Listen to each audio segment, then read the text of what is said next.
Make sure my husband never finds this. With those words, my daughter's friend handed me a letter. A week ago, my daughter, Jessica, passed away in a car accident. She was still carrying the baby she had finally conceived after a long struggle with infertility. Why did she give this to me? Puzzled, I opened the envelope and found a plastic card and a key inside. Following the instructions in the letter, I headed to a certain place. There, I found Jessica's notebook with the words, "My husband is going to kill me." My name is Michelle Turner, and I'm 53. My husband passed away 23 years ago, and since then, I've raised my only daughter, Jessica, while working as a pharmacist. 3 years ago, Jessica got married. When she moved out, I initially felt a sense of loneliness. But soon enough, I got used to living alone and started enjoying my freedom. Meanwhile, Jessica, who had learned all the household skills from me while living at home, proudly said things like, "A real homemaker knows how to use up ingredients before they spoil," which I found endearing. And what made me happiest was seeing Jessica so full of joy. Hi, Mom. I stopped by after my checkup. Oh, welcome back. How's the baby? Great. Everything's on track. Yes, Jessica was now 5 months pregnant. After a long journey through infertility treatments, her voice full of happiness when she shared the news of her pregnancy is something I still remember vividly. But I've been feeling a little anemic lately. Oh no, really? You should have told me sooner. Come, take a rest here for a bit. I guided Jessica to the couch in the living room and made her a warm cup of tea. My daughter's home is about a 20-minute bus ride from here. The hospital is roughly halfway between her house and mine, so she often stopped by on her way back from her checkups. How's Mark? Mark, Jessica's husband, works for a food manufacturing company. Even though Jessica always had her checkups on weekdays, and I figured Mark would be at work anyway, I couldn't help but ask each time. And every time, Jessica would cheerfully reply, "He's at the office." So, this time, when Jessica's expression suddenly tensed for a moment, it caught me off guard. "What's wrong? Did you two have a fight?" Oh, no. It's not like that. If something's bothering you, you can always talk to me. Seeing my daughter looking troubled and somewhat downcast, I felt concerned. It's nothing. He's just on a business trip today, so can I stay for dinner? That's fine, but... Yay. Your cooking is always so good, Mom, and the baby loves it too. Then Jessica's usual smile returned as she spoke to her belly. Right. Well, they're a married couple. They go through things, I guess. Even though she's my daughter, I knew it wasn't my place to pry any further. So I decided not to ask any more questions. But I never imagined that a day would come when I'd deeply regret not pushing her for more. That day came just 2 days after Jessica had stopped by. I received a call on my cell phone. A car accident? Jessica? The voice on the other end belonged to a man I didn't recognize. He identified himself as a police officer, and his words sounded like something out of a movie, far from reality. Still, I rushed to the designated hospital as he instructed, only to find my daughter lying quietly on the bed, eyes closed. The doctor looked regretful as he said, "I'm sorry, but the baby didn't make it either." "Jessica, this can't be true. You just came by the other day, full of life." It all felt like a terrible dream. But when I touched her body, she felt so cold. Jessica, Jessica. No matter how many times I called, she didn't respond. Then, a male police officer who had been standing behind me spoke hesitantly. The car's dashcam recorded your daughter just before the accident. His calm tone left me unable to even respond. I just stood there, silently looking at Jessica, who remained unresponsive. It appears she was feeling unwell and staggered into the road. That's when. The officer continued explaining, and his words made me remember Jessica mentioning she'd been feeling lightheaded. She seemed so energetic back then. Was she pushing herself too hard to keep me from worrying? Even though the officer kept talking, I could no longer hear anything he was saying. It felt as if time had stopped for me, just as I was lost in that moment. Jessica. The door suddenly burst open, and Mark, Jessica's husband, rushed in. Mark. I was at work when I got the call from the police saying Jessica had been in an accident. Oh, Jessica. He ran over to Jessica's side, clinging to her body and crying out in anguish.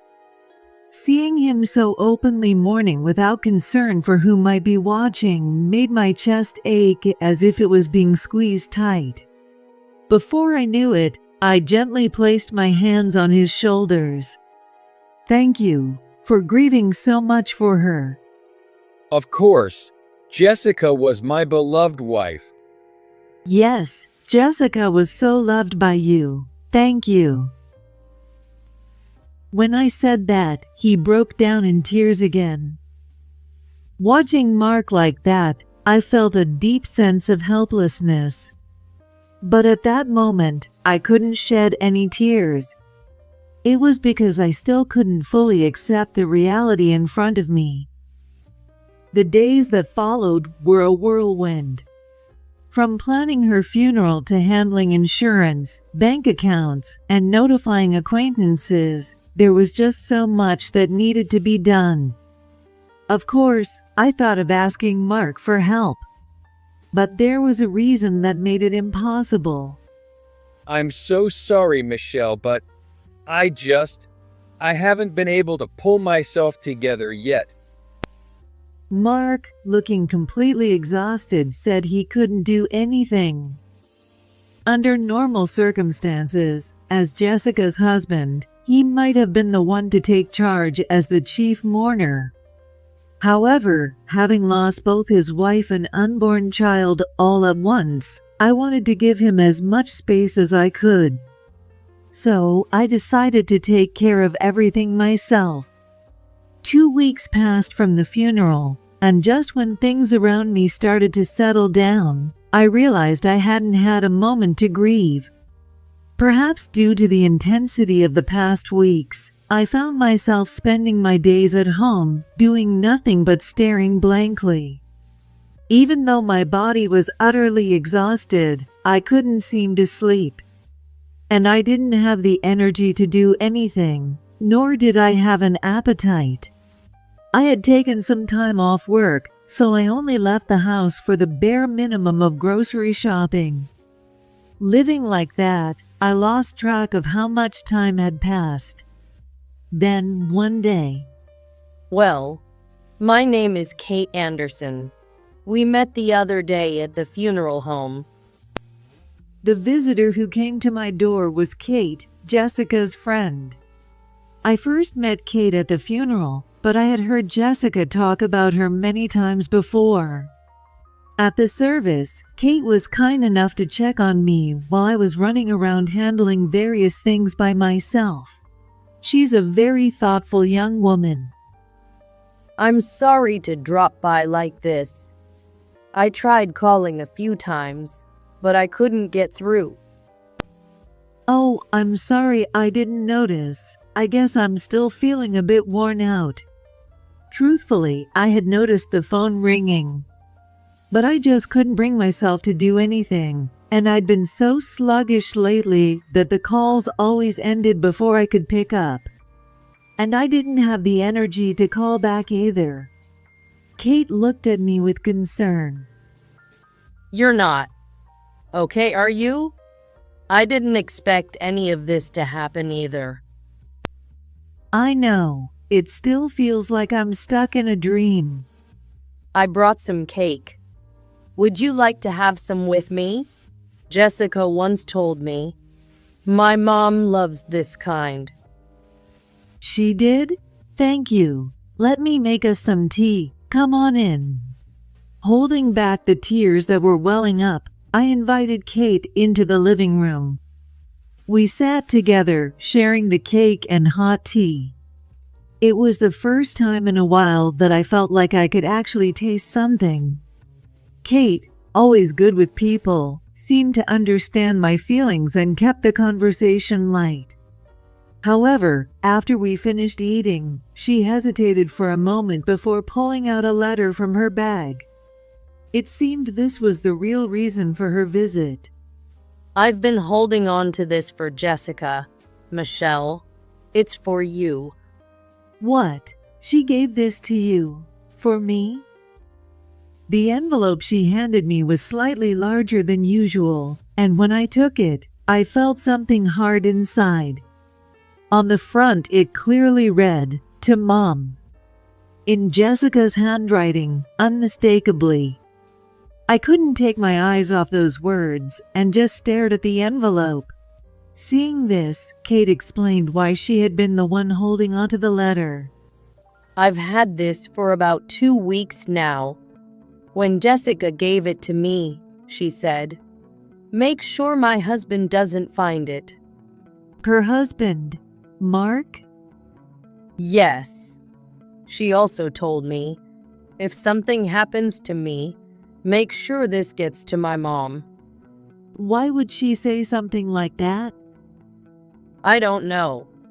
I thought it was strange too, but since Jessica was pregnant, I figured she might have a lot of worries. Kate spoke with a serious expression, choosing her words carefully, probably to be mindful of my feelings. She continued speaking slowly. At that time, I just laughed it off and said, "What a silly thing to say, don't worry," and didn't ask her any more questions. I see. But now, I regret not being more supportive and listening to her. As she spoke, Kate pressed her fingers against her eyes, holding back tears. Seeing her like this, I saw a reflection of myself in her. I understand how Kate feels. I feel the same way. After all, when I last saw Jessica, I had sensed that she seemed a bit down, but I chose to just watch over her instead. I kept thinking that if I had done something, even if it seemed intrusive, maybe I could have prevented all of this. Lost in these thoughts, I must have frozen in place, because Kate gently patted my shoulder. Now, please see for yourself what Jessica wanted to tell you, Michelle. Yes, you're right. I'll open it now. I cut open the top of the envelope with scissors. Yet, there was something that didn't quite sit right with me. It's strange that she didn't want Mark to find this. Feeling a sense of unease in my chest, I opened the envelope. Inside, there was a small note. To Mom, when you receive this letter, please go to this place. Is that all? Where is this place? Let's see. Oh, it's written here. A safe deposit box? At the bottom of the note, there was the name of a bank and its address. And inside the envelope, separate from the note, I found a plastic card and a small silver key. It seemed these were needed for accessing the safe deposit box. Kate and I exchanged a glance. Neither of us had ever heard of Jessica using something like a safe deposit box to store anything. What could she possibly have kept in there? Thinking about it wouldn't give us any answers. So Kate and I decided to head to the location mentioned in the note. It took about an hour to get from my house to the bank. I never knew it worked like this. How interesting. The plastic card served as a key to access the room where the safe deposit boxes were, and the silver key was needed to open the box itself. Now we'll find out what Jessica left here. With my heart racing, I inserted the key into the box. I could hear Kate swallow nervously beside me. It's open. Inside, we found a notebook and a USB drive.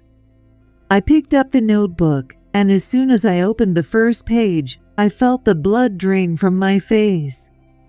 Because written clearly in Jessica's handwriting were the words, "I am going to be killed by Mark." What does this mean? My heart pounded even harder than before. But we couldn't stay in the private room for long, so Kate and I hurried back to my house to figure out what to do next. When we arrived home, I was too anxious to even take off my coat and rushed straight to the living room, where I opened the notebook. For a while, the two of us pored over the pages together. I don't know how much time passed like that. By the time I noticed, it was 6 p.m. and the room had grown dim. I turned on the light switch, and as the room instantly brightened, I glanced back. There, I saw Kate, trying to hold back her sobs as she cried. I can't believe Jessica went through such a horrible experience. Kate. If only I had asked her more questions back then. It's not your fault. I didn't notice anything either, even though she was my own daughter. Michelle. But I can't believe it. That Mark would have an affair, and on top of that, treat Jessica like this. According to what was written in the notebook, Mark's spending habits had become extravagant at some point. And whenever Jessica tried to talk to him, he would laugh and say, "We have money, so it's okay to have a little fun, right?" And then, not long after Jessica found out she was pregnant, unsettling incidents started happening around the house. Once, a piece of paper was on the stairs, and she nearly slipped and fell. Another time, plates from the cupboard were precariously stacked, and when she opened the door, they came crashing down. And finding expired, rotten food mixed into the refrigerator, that's just unbelievable. I knew my daughter had learned from me and was diligent with household chores. So, even if she had overlooked something, it was hard to believe that there would be a huge pile of spoiled food. And it didn't seem like these things were accidents. Jessica made it clear in her notes that it was all orchestrated by Mark. Mark and Jessica seemed to get along so well. When he rushed to the hospital, I never for a moment thought that Mark's grief might have been an act. As I read further, I learned that Jessica discovered the truth by accidentally overhearing Mark talking on the phone. From the conversation, she realized that he was speaking to his affair partner. Do you think Jessica's husband tried to harm her because she found out about his affair? Kate's words made me pause for a moment. I can't believe it.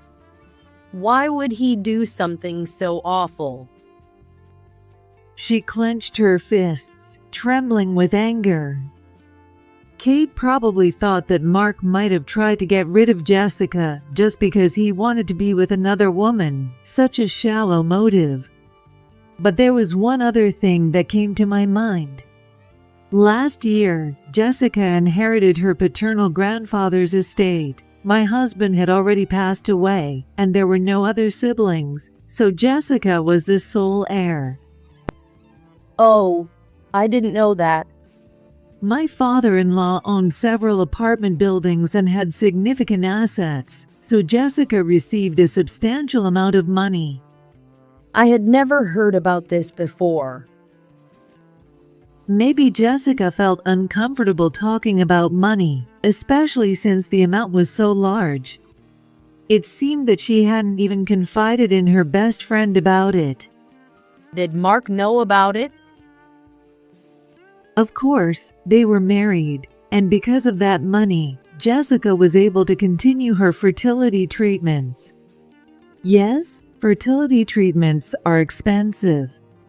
Jessica had been visiting the clinic for a long time, and she often wondered whether she should give up due to the financial burden. Then, she received the inheritance. Thanks to that, Jessica could continue the treatments, and eventually, she became pregnant. But even so, just then, a sudden realization seemed to strike Kate, and her eyes widened. Do you think Mark targeted Jessica for her inheritance? It's not written explicitly in the notebook, but I'm sure Jessica suspected that too. And also, I pointed to a part in the notebook where Jessica wrote about how her husband had said, "We've got money, so there's no harm in having a little fun." You're right. Otherwise, even if he was cheating, it wouldn't make sense for him to go so far as to threaten her life. At this point, the full truth wasn't clear, but that's the conclusion we reached. Regardless, Jessica realized that her own husband was threatening her life. Even as her mother, I couldn't begin to fathom the depth of her despair. I suddenly remembered the time when Jessica's expression darkened at the mention of Mark's name. She must have already been struggling then. I gripped the notebook tightly in my hands. It was something Jessica had written at the risk of her life. Some of the words were smudged and uneven, perhaps because she had written them while crying. She looked so happy. If that accident was Mark's doing, it's a clear crime. As these thoughts crossed my mind, a burning anger toward Mark welled up inside me. To make matters worse, as things stood, Jessica's inheritance was going to that man, her spouse. Kate, I won't let this end like this. No matter what, I'll make sure he understands the pain Jessica went through. That's the resolution I made. A few days later, I found myself hiding out at a certain location. It was Jessica and Mark's apartment. Mark was sprawled on the couch in a messy living room, casually swirling a glass of wine. I watched this scene from a place where they couldn't see me. Honestly, I should be grateful to Jessica, right? Mark said with a smirk, while the woman lying on the carpet eating potato chips clung to his side. She had to be his mistress. As she laughed and said, "What a heartless guy, his own wife's dead," Mark pulled her closer. What are you talking about? Thanks to her being gone, we can be together like this, right? Mark leaned over the woman, a slimy grin spreading across his face. She kept spending so much money on those fertility treatments. It's not like I even wanted a kid in the first place. He sat up, pouring more wine into his glass, grumbling that Jessica kept nagging him about wanting children, and that he had only gone along with it because it was easier than arguing. Then, as if irritated by something, he downed the wine in one gulp. But I really panicked when she got pregnant. If she has a kid, I'll have less my inheritance, right? Whether it was the alcohol or showing off in front of his mistress, Mark kept running his mouth. Let me tell you, it wasn't easy. I had to set traps around the house to make it look like an accident. I tried to get her to fall down the stairs or have plates drop on her head. When his mistress teased him about how those plans hadn't worked, Mark got defensive, a hint of irritation in his voice. She just had dumb luck. But hey, in the end, I got lucky, right? I just scared her a bit, and she jumped into the road herself. Mark let out a coarse, grating laugh. The woman clung to him even tighter. But in the next instant, there was a loud bang, and the living room door flew open with enough force to almost break. Who's there? It's me. Mark and his mistress froze, staring at me like deer caught in the headlights. But they quickly snapped out of it, and both began to shout. Jesus Christ, barging in here like this.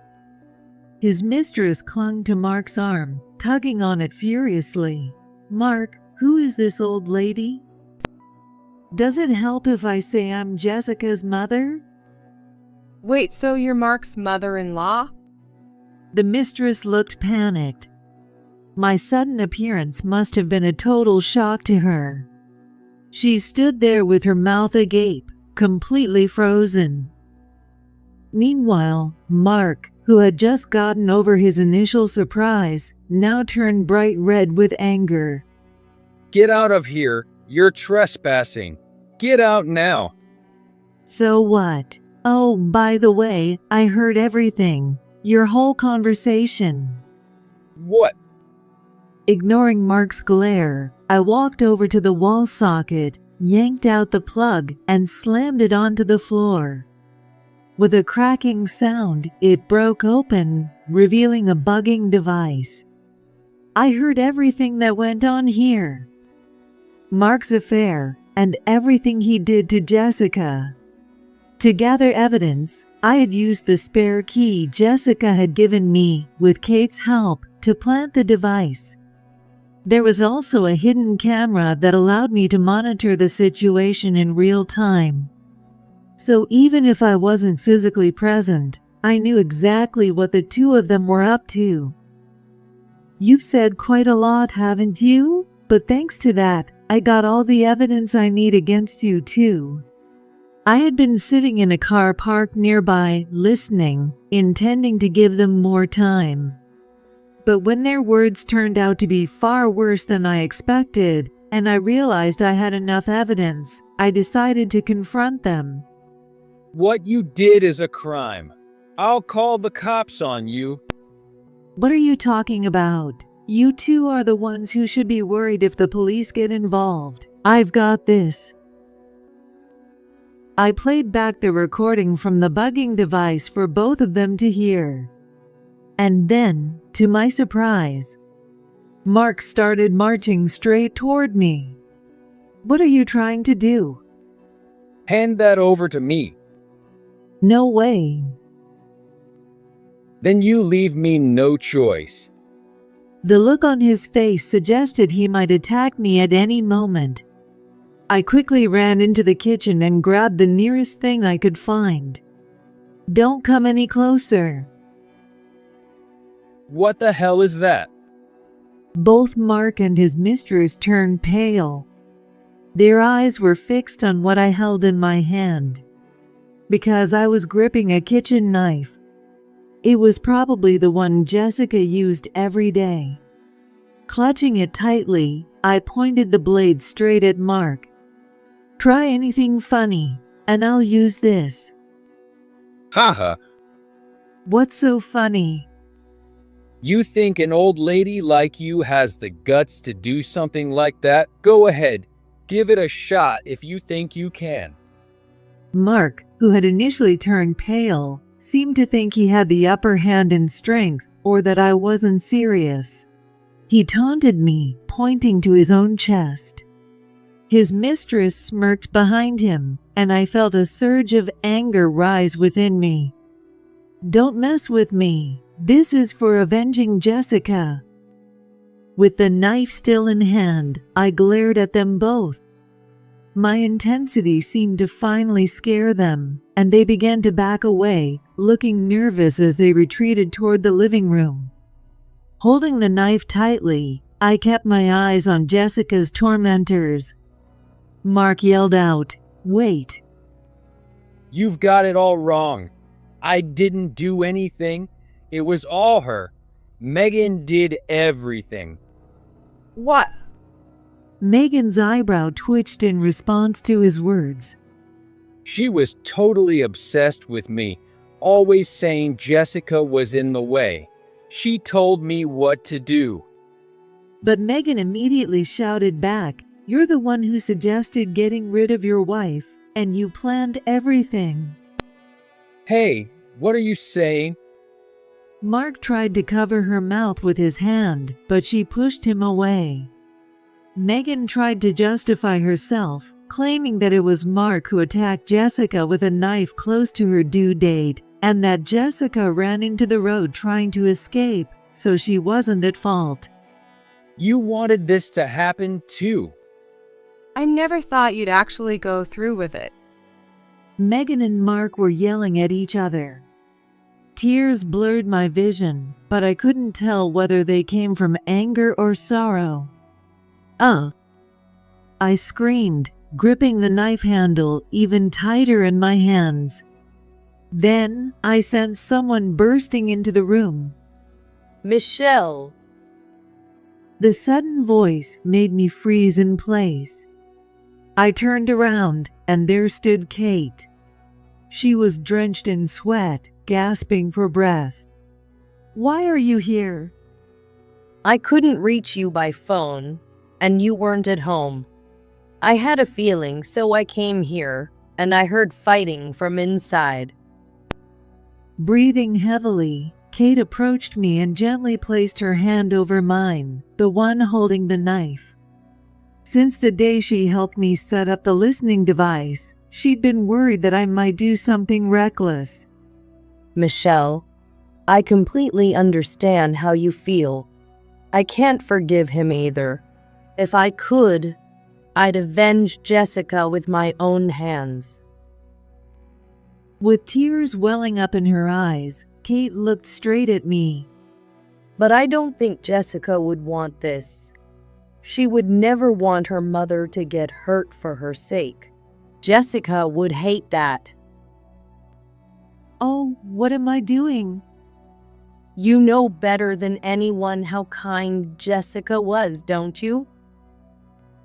Her words made the strength leave my body. The knife slipped from my hand and clattered to the floor.